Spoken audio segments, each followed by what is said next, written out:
Hi, my name is Jeremy Jones. I'm the director of the Spring Literary Festival at Western. And even though our festival is canceled, I'm grateful to be in conversation with Doug Bock Clark tonight.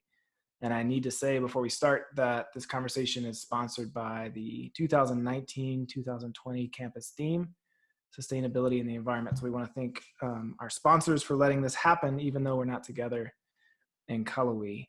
Doug and I are going to talk about his book, and then I've got some questions from students about his writing in general. But let me say, as a way of introduction, that Doug Bock Clark is a GQ correspondent and a contributor for the website of The New Yorker. He's also the author of the book The Last Whalers: 3 Years in the Far Pacific with a Vanishing Way of Life, which was a New York Times notable book of 2019 and won a long list of awards. His long-form articles appear in the New York Times, Wired, Elle, Rolling Stone, and lots of other places.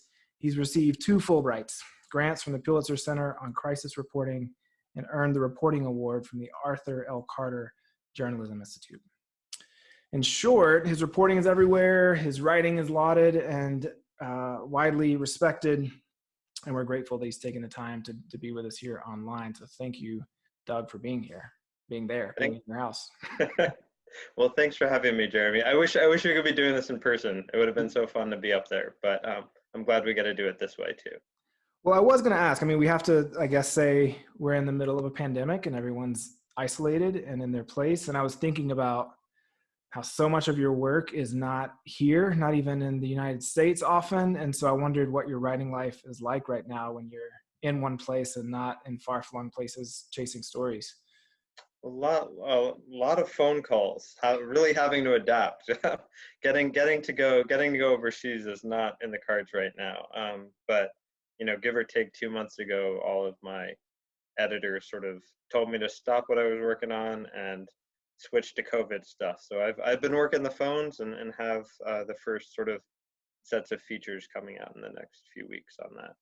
And they're COVID related pieces? Yeah, COVID related pieces. Oh, wow. So there really only seems to be one story these days, and that's COVID. Well, I feel like so much of your work is about the kind of effects of globalization on local ways of life. And this is very much a pandemic of our interconnectedness, right? Like the reason that it feels like it's everywhere is because we are kind of everywhere. And I wondered how you were thinking about the people and places you tend to write about that are kind of like confronted by modernity, whether they want it or not. Like, how are you thinking about the pandemic and those kinds of cultures and places? Well, for the first big feature that I did, I tried to find sort of a cross section, a moment or a microcosm in time and in place where you could sort of tell the story of it being both a global pandemic and one that all of humanity is enduring. I wish we were talking a week in the future from now, because then I could sort of describe it more in depth. But it's not quite out yet.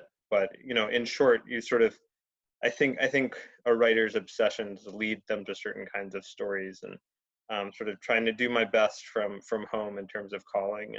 And one incredible thing is with WhatsApp and WeChat and all the other sort of ways that you can connect with people across the world, it's possible to report from my living room and be talking to someone in India about their take on COVID, and then 30 minutes later be talking to someone in China and Indonesia and then South Africa. So even though reporting is sort of limited in its physical experience, it's I think a lot of reporters are discovering that there's sort of new tricks that we can use in order to try and tell global stories. Yeah. Well, let's talk about the global story. You spent 3 years chasing The Last Whalers. I'm wondering if you might be able to read a little bit to set that conversation up. Yeah, I'd love to. And thanks for asking, Jeremy. So this is the prologue of the book. The book is called The Last Whalers: 3 Years in the Far Pacific with a Courageous Tribe and a Vanishing Way of Life. And I'm just going to dive in and read it from the prologue. Prologue. The Apprentice's Lesson, June 27, 2014. John. Baleo! Baleo! The hunt is on! The cry resounded through the village. A minute before, a motorboat had raced into the bay, and its crew had screamed the signal to the men on the beach, who themselves had taken up the cry. Now every man, woman, and child who had heard their alarm was adding a voice to the shouted relay, until all 1,500 souls in the ramshackle houses and surrounding jungle chorused that the sperm whales had been sighted. When the clamor reached Johannes John Damon Heriona in the decaying island home he shared with his grandparents and sisters on the cliffs above La Malera, he grabbed a baseball cap with frayed threads tasseling its brim, a battered plastic water jug, and a pill bottle stuffed with tobacco confetti and dried palm leaf rolling papers. Then he dashed down steps chiseled into the stone of this Indonesian island, pushing aside hallooing children as he went. On the beach, John's tribesmen were already shoving the Tena, their wooden whaling ships, across the sand and into the surf. Captains yelled exhortations at their crews. John set his shoulder against a thwart of Boli Sapang, the Tena belonging to his clan, the Harionas, and strained with a dozen other men to launch it. Once the water unyoked the weight of the boat from him, he leapt aboard. In the past, he had always manned one of the 8 slim common paddles in the center of the Tena, but he now saw the left Bafaja oar, with its huge circular face lying unclaimed at the prow, and raced to seize it before anyone else could. Recently engaged to be married, he fancied that he had matured beyond his 22 years. As the crew rowed through the breakers, he pulled the Bafaja oar, showing off his strength to his elders. But he had another reason for claiming the great oar. It was located directly behind the harpooner's platform, so the 2 Bafaja oarsmen were sometimes called upon to aid the harpooner. John had wanted to be a lamafa, a harpooner, all his life. There was no higher honor for a Lamalaran man. For nearly 3 hours, the 14 Tena of the Lamalaran fleet chased the spouts of 3 young bull sperm whales across the Sabu Sea, repeatedly closing in only to be saluted by the animals' flukes as they dove. Finally, Ondu Blikololong, the lamafa of John's Tena, screamed, "Noro Menaluf!" Hunger spoon, or colloquially, row as fast as you'd spoon rice if you were starving. Or perhaps most accurately, row like you want to feed your families. 10 hand-carved paddles ripped the sea in professional unison. The 30-foot sperm whale breached ahead of them, seawater cascading from its flanks. Although the Leviathan measured only about the same length as the Tena, the beast outweighed their vessel by at least 20 tons. "Row like you want to feed your families," Ondu shorted hoarsely, balanced at the front of the Tena. A nasal boom echoed as the whale exhaled. Then droplets showered the hunters, mucus and warm, distinct from the chillier spray off the ocean, as if the whale had blown its nose in their faces. Everyone on the Tena knew the animal was filling its colossal lungs for a dive that could last half an hour. Time was short. Ondu had been holding a 16-foot-long bamboo harpoon horizontally, like a tightrope walker, to balance himself against the unpredictable pitch, roll, and yaw of the Tena. Now he turned the weapon vertical and aimed the spearhead directly down. Row like you want to feed your families, he yelled once again. John braced his feet against the hull and pulled his oar until a headache simmered in his skull and his chest ached. Because the Bafaja oar faced the stern, while the other paddlers faced forward, he had to keep glancing over his shoulder to track the whale. Ondu crouched at the tip of the Hamalolo, the bamboo platform jutting 5 feet from the prow. His triceps quivered with the effort to poise the harpoon above his head. The platform edged forward, closer and closer, until his shadow dulled the sunlight glittering on the whale's sea-glossed back, until the prow almost nudged the fleeing animal, until it seemed that he would never jump. Then he dove off the Hamalolo with kamikaze grace, both hands choking the bamboo shaft, and rammed the weapon into his prey with his entire body weight. The harpoon shaft shuddered, bent, and then straightened, but Ondu kept going, rebounding off the flank of the whale and into the sea, his arms and legs flailing. The bamboo remained planted in the animal, quivering. The sperm whale thunderclapped the ocean with its flukes. A wave swamped the bow of Boli Sapang. The harpoon rope zipped so fast across the railing that it smoked, and an oarsman doused it with seawater to prevent it from igniting. The line was tied from the head of the harpoon to the aft of the Tana. When it ran out, it jolted the entire ship, almost hurling John off his oar. The hawser thinned, with water spitting from its elongating threads, and hummed as it vibrated. The Tana lurched forward, plowing through the waves as the whale dragged it like a horse drawing a sleigh.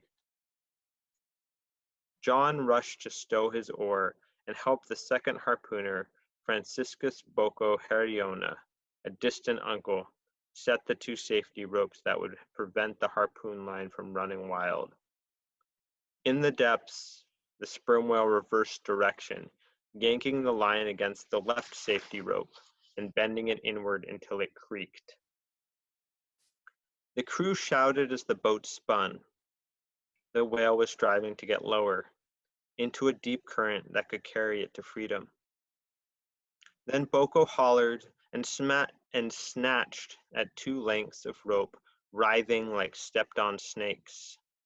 The left safety rope, 3 fingers thick, had snapped in 2. Boko raced to tie those broken halves to corral the rogue harpoon line. In the confusion, the right safety rope had also come undone. John stepped over the harpoon line and reached for it. A sudden crushing pain clamped onto his right calf. The harpoon line had broken through Boko's makeshift knot and swung against the left side of the boat, pinning John's leg against the hull so that he was bent over the railing as if vomiting into the sea. He twisted, trying to get a better grip on the rope, but it was as unyielding as an iron bar drawn taut by 30 tons straining at the other end. John remained silent as the line sawed across the back of his calf, tearing off skin. He hoped he could extricate himself from this predicament before his elders noticed. Misery elongated the seconds. He lost track of time.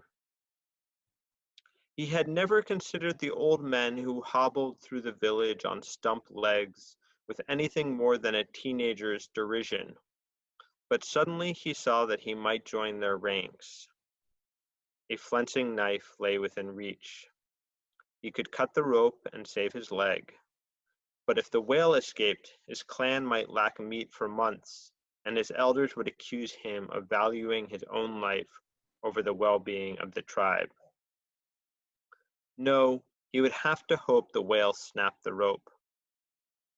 Boli Sapang was shaking now, the left railing tipped toward the sea. Though the ocean was calm, the ship rocked as if beset by 5-foot waves, more heavily to the left with each heave. The crew mobbed to the right side of the Tana to counterbalance it, but they were lofted like 11 men on the losing end of a seesaw. Only John remained on the left side, staring up helplessly at his clansmen. When the Tana was almost vertical, the crew leapt into the water. John alone remained aboard, clawing at the rope, screaming. The boat capsized. Darkness, a maelstrom of bubbles, harpoons, ropes, knives, palm leaf cigarettes, sharpening stones, bamboo hats, ratty t-shirts and flip-flops, detritus of every kind sank with John. Above, silhouetted men kicked through flotsam and away from the overturned Tana, which was being dragged beneath the surface. No matter how hard John stroked toward the sunlight, he still descended. Pain pulsed in his leg, such that his ankle felt as if it was being twisted off. He glanced down through the murk. Wound like an ampersand around his foot, tethering him to the whale diving into the abyss, was the harpoon rope. He yanked at it, but it was a rigid line, without so much as a wiggle. At first, he feared nothing, certain that he had no sins on his heart, and so his deliverance was guaranteed by the ancestors, the spirits of the past whalers whom the tribe worshipped. But he soon remembered that his Hariona clansmen had trespassed against the ancestors, and that the spirits required a sacrifice to forgive the wrong. He could feel the ghosts, risen from their seabed graves, thronging around him. He prayed to them and to Jesus that the rope would loosen, that the whale would surface. He was an orphan, after all, and it was his responsibility to provide for his infirm grandparents and younger sisters, and soon for his fiancée. Who would bring home the whale meat if he did not? Bubbles wobbled above him. Air, his air, he realized, escaping his lungs. Only by somehow outpacing the whale would he be able to put enough slack in the line to untangle his foot.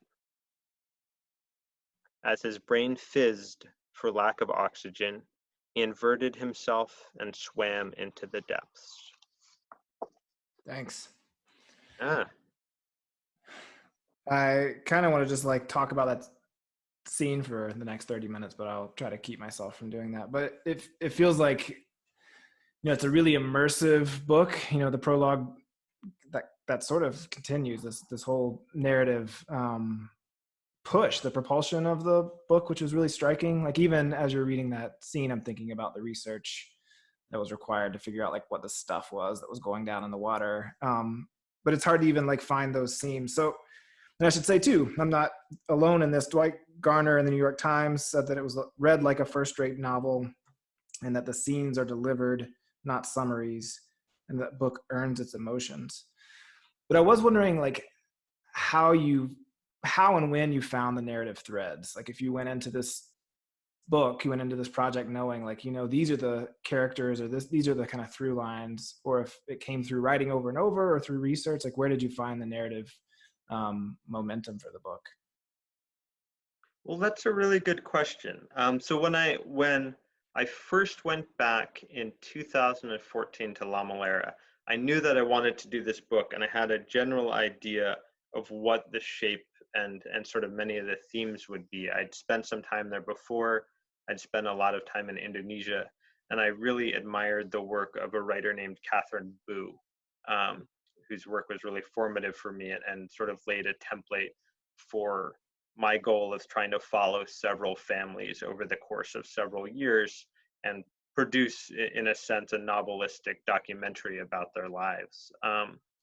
And so at the beginning, I didn't know who I was going to write about. I probably started following maybe 10 characters or so, or characters isn't the right word, but 10 personalities or 10 people.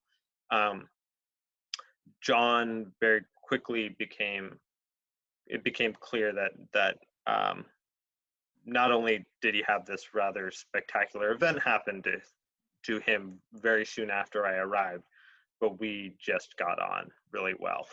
So I think it became clear within a month or two of me arriving for that first sort of part of the research that I was going to write about John.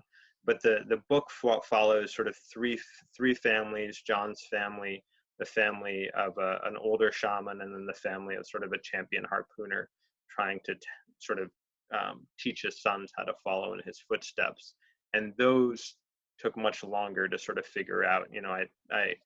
Um, I think when for a lot of my assignments and a lot of the work I do, I'll start sort of just trying to immerse myself in that world, and I think this after a while the storylines start to suggest themselves. Yeah, I mean, am I right in remembering that Catherine Boo sent people out with like tape recorders and had them Hmm. record? But I was curious about how you just kept up with the amount of research that you must have compiled. I mean, I mean, even thinking just logistically, are these in like notebooks? How are you like keeping all of this arranged so that you can then go back and pull out to create these scenes? Oh man, well I don't. It's in the close of the book, the afterword I cite exactly how many words it was, and I would. It's been long enough that if I tried to to immediately say off the top of my head, I would forget. But it was several 100,000 words worth of many 100,000, no, maybe 500,000, probably getting close to that in Yeah. terms of notes compiled over 3 years.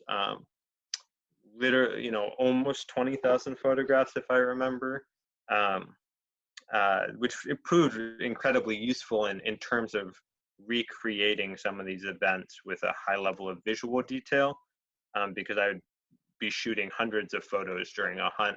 And so often, as those photos are also included in the book, but I'll have dozens of photos from, the minute or two around it during sort of certain climactic events.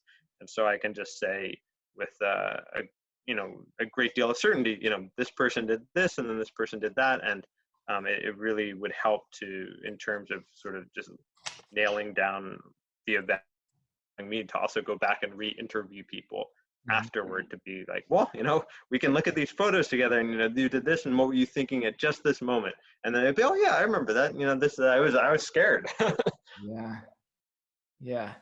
Yeah. I didn't think about that, using the photos to prompt the interviews. That's great. I mean, I'm wondering about maybe you'd seen sperm whales before taking on this story, but I'm just thinking about being in you know, these boats, which are long, right? But not super, there are no engines. They just seem like they would be like shaky, although I'm sure that people they're very used to it. But I'm imagining like a sperm whale emerging beside me on a small boat like that and freaking out. What was that like the first time that happened? Well, so that you're right, the boats they're long. They're maybe 35 feet long and probably a little bit longer than my arm span. So maybe 8 or 9 feet across. Um, and they're built to be basically like floating tanks. They're not very hydrodynamic. They are not fast. Right. They are not going to win like a race. But what they are is they're basically very, very hard to destroy. So they have double thwarts across the interior. They have sort of this whole double skeleton on the inside. It's very, very thick boards, all sort of um, structured so that when the whale does come after the boat, which will inevitably happen, the guys just sort of duck down below into sort of this interior skeleton. And so I have never heard of someone inside that sort of protective shell being hurt by the whale. The whale can flip the boat, in which case the guys will get out and all swim away. And it will, and they do, whalers who sort of are outside of that protective shell will get killed or very badly injured. But if you're sort of um, inside of the boat, you're generally in good shape. Mhm. And a sperm whale is what? like how big relative to a boat? I mean, we're talking like, I don't know, in my head, it's like a bus, right? Or is it bigger than that? Yeah, so a big male sperm whale can be, 65, 70 feet. I saw one that if I remember correctly, was about 70 feet. I have the measurements that they took in the book. Um, and they're the largest carnivorous animal, I think, in the history of the world. Wow. They're not bigger than the dinosaurs and sort of the prehistoric marine dinosaurs as well. And they Yeah. are not to be trifled with. So it's not a small thing when this group goes up and tries to hunt them. Yeah. Well, the story feels, obviously very local. It's about one specific tribe of people in one specific place, but it doesn't take long before these bigger universal themes start cropping up, um, that feel like they could show up in any part of the world that's dealing with change of any kind. And I'm wondering how long it took to find those, if you sort of knew those going in, and then how conscious were you of trying to lift them up, or are you just kind of chasing the story and chasing these people, and then things kind of show up where they do? I think it was both.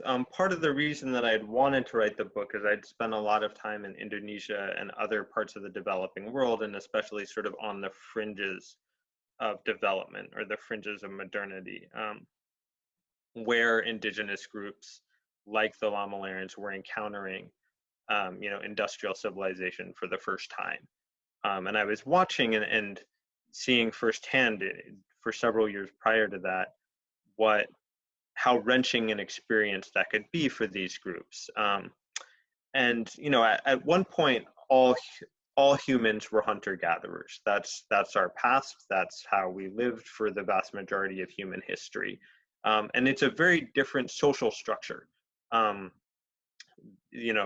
Anthropologists have done quite a bit of study on this, and on modern hunter gatherers, and also paleoarchaeology and paleoanthropology on um, you know prior hunter gatherer groups. And in general, in some ways, um, hunter gatherers lived, quote unquote, better or more prosperous lives. They worked less, they were less lonely, and so having spent time with these groups, I myself was struck with just how good and important some of the things that they knew were, and how good life could be, and was watching with some trepidation as that was sort of changed by industrial civilization coming in.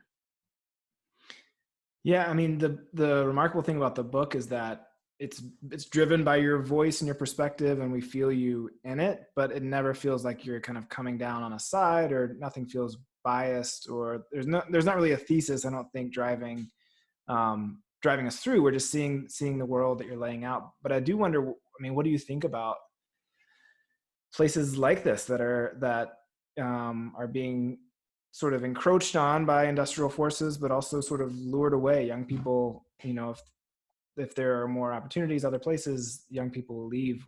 Did you come away feeling hopeful or pessimistic, or some mix of the two after spending so much time there? So especially for the Lamalerans, one thing that I felt personally for the group, and I think that some of the Lamalerans feel themselves, is that I thought it was quite heroic about how they were trying to be conscious about making the decision about what they sort of drew in from the outside world, and what they wanted to keep from their own traditions. So by no means are the Lamalerans ignorant about what the outside world is like. They live on a remote island which is sort of, and on a part of that island which is cut off from the more modern parts. But they go back and forth all the time, and they um, have the ability, and some of them do choose to live more modern lifestyles. But on the whole, the tribe sort of sets the rules every year about what sort of modern tools you can use and what you can't. And on the whole, they've decided that there's a lot of worth to the ways that they've lived for centuries, and that they want to try to preserve what's good in those, while also trying to bring in what's good from the outside. And I think that a lot of people who reviewed the book, and a lot of people who've really liked it, we're really caught up in sort of the drama of the whale hunting, and the sort of the action sequences. But at its heart, a lot of what the book is about is that choice between it is about how we all choose about what to accept from sort of this modern society that we live in, and what we sort of want to keep from the more atavistic, essential ways of being that are all ingrained in each of us. And so I think it's that tension, it's that choice that I was really writing about, that you go through, that I go through, or that someone like John goes through. Mm-hmm. He he's obviously wants to become a harpooner, but also in the book, he also feels the strong draw to, go get a factory job or go work as a security guard or a construction worker in a modern city. And the book is very much about his choice and the other choice of the young generation of Lamalerans to for what kind of future they want to live. Yeah. Yeah. I mean, I was really struck. I remember the kind of council's discussion and then vote ultimately on using outboard motors in the book, which kind of I was taken aback by. I sort of imagined they were there or they weren't, but you're right. It was a very conscious conversation about how to use them and maintain these long standing ways of life, which was fascinating to me. I just didn't. I mean, it makes sense, but it seemed like things happen far more organically and not quite as by Robert's rules or something, on the beach. Yeah, no, I think that's absolutely true. So let me shift. I've got a lot of questions from students, and I want to pull some of them out. And a lot of them are moving beyond the book and thinking about some of your other kind of long form journalistic pieces that I think do a lot, but also kind of deal in some of the same themes of kind of these cultures that are up against difficult choices. And so one student asked, this is Amelia Konda asked, and she read your Bangladesh Surf Girls piece, how you balance writing about these important topics while also respecting cultural practices and ideas. Well, I think one of the most important parts of journalism is just doing as much work as you can, whether or not I'm writing about someone as different from me as a Lamalaran whaler, or a young woman in Bangladesh who wants to go be a surfer. Um, I'm very much the outsider. I'm very much coming into a situation in which I don't know everything, and um, I think you always have to recognize that difference, and also to recognize you'll never fully overcome it, and that there are all sorts of complicated histories about white or writers from more powerful countries coming in and sort of telling other people's stories, and you can never get over that if that's your situation. But at the same time, I think you can work really, really hard to try to do your best to tell the story in a way that acknowledges those problems, but also minimizes what problems there are. And so for a place like with La Malera, I spent 3 years reporting and writing that book. I was one of the few people who learned the local language. Did just uh, uncountable numbers of interviews and so on and so forth. And so you do your best, recognizing you won't ever do it perfectly, but you do your best to earn the right to say something, even if it's not definitive. And I think that holds true for the Bangladeshi surf girls piece as well. You go in, you listen. I try not to be part of my pieces. I try not to have it be about me going in. I try and just listen to other people's stories and listen hard enough and with enough insight that I can um, accurately represent them. Comes. Well, this might be asking about like a favorite child, but Olivia Bevier asked if you have a piece that you feel most attached to that you've written, or is your favorite and why? It's attached to. I don't know. The Last Whalers was the work of years, and so I miss the Lamalarians. I miss La Malera. Um, I feel so grateful and honored and thankful to get to have been part of their lives, and hope that I will get to continue to be in the future. Mhm. I think that would be my favorite. And would you I mean, writing a book is obviously a much longer, more involved process than writing a long form piece. Is it something that you enjoyed enough that you would like set aside that time to do it again, or are you kind of happy moving around and writing the long form pieces right now? I'd love to do another book, and I have thoughts about it. But I want any book I do, I'd like to have it be a world, to have Mhm. it have enough depth and enough meaning to spend a few years of my life on it. And so the long form pieces are, I feel just grateful to get to do them, and I think they're also good chances to sort of explore topics and see if they bear enough weight to spend longer with. Yeah. Well, Kayla White wanted to know about your early experiences trying to get published and what it was like when you were get breaking into the game, and if you could share your experience, and if there was anything that you feel like kind of helped you break through or connect with an editor that turned into a more long lasting relationship or something like that.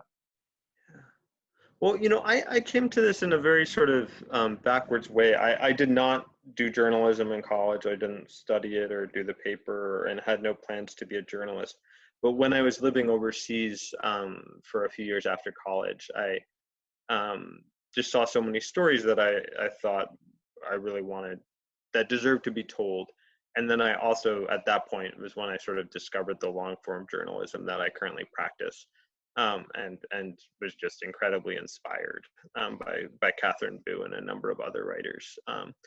And so I pitched a little bit while I was overseas, and I did publish a few short pieces. Um, and I think that those the sort of the key when you're approaching an editor and you don't have a lot of experience is to do a good pitch. A pitch is sort of where you write out in the email, or your explanation for what you want to write. And I think an editor can tell very quickly um, how much thought you've put into an idea, how much effort, and whether or not you understand the tone of their magazine and sort of what they need. Um, and so I spend a lot of time on my pitches. I still do. I still spend weeks sometimes crafting a long pitch and doing the research for it. And I think that especially when you don't have a track record, is key to convincing an editor to take a chance on you. Mm-hmm. Well, I don't want to take up all of your time. Maybe I'll ask one more student question. And I'll ask about the photography because I do want to get some of that um, onto our website to point back to you. You made it sound like it was part of your research, but this photography is not like the cover of your book. In fact, is one of your shots, right? So this is not like somebody just snapping a bunch of photos of some whales. Taylor Morgan wanted to know how you developed your photography skills and how long you've been working at that. Um, I don't have a great answer for this one. I liked doing visual stuff as a younger guy. I did a lot of painting and drawing, so I think that I had, and actually people always thought that was sort of going to be my thing more than writing. I think because they could sort of see it mhm. rather than sort of the things I scribbled away privately. Um, so I didn't really do any training for the photography, and I learned some pretty basic stuff that I think most people could pick up. And then it would just happen that I came up in the industry at a time when foreign correspondent budgets were getting slashed. You know, very unusual to be able to send a photographer overseas, and so I could do it well enough. I don't. I think of myself as a competent photographer. When an editor, when I would get commissioned because they were already sending me on a story, I'd be like, hey, I've shot these other things, I can get this for you. I think of myself as good enough that it will make it do. Um, uh, Having worked on some lucky occasions with a professional photographer sort of accompanying me in the field, I recognize that they're better. um, but I would actually strongly encourage if anyone does sort of follow in the kind of stories that I do, it's a very useful thing to be able to shoot the photos. It's even if they're not going to be as good as the National Geographic photographer, they're good enough. And for someone like me who is often going into areas that were physically hard to reach, that might have presented some amount of danger, um, it was a very useful thing to be able to be like, look, two for the price of one type of thing. So Yeah, that's great. Well, can you tell us the piece that you're working on now that's coming out soon? Is that in GQ, or where can we find it in the next week or so? yeah, so that'll be in GQ, and I'm looking forward to everyone getting to read it. Any of your photographs in there? No, no photographs No this time. photographs It from would your just be house? photos of my living room. Yeah. We really appreciate this. We hope that you'll be able to get to Western in the fall. We wish you could have been here this semester, but we're really grateful that you took this time. Yeah. Well, thank you very much, Jeremy, and I really hope to get to be out there and see y'all in person.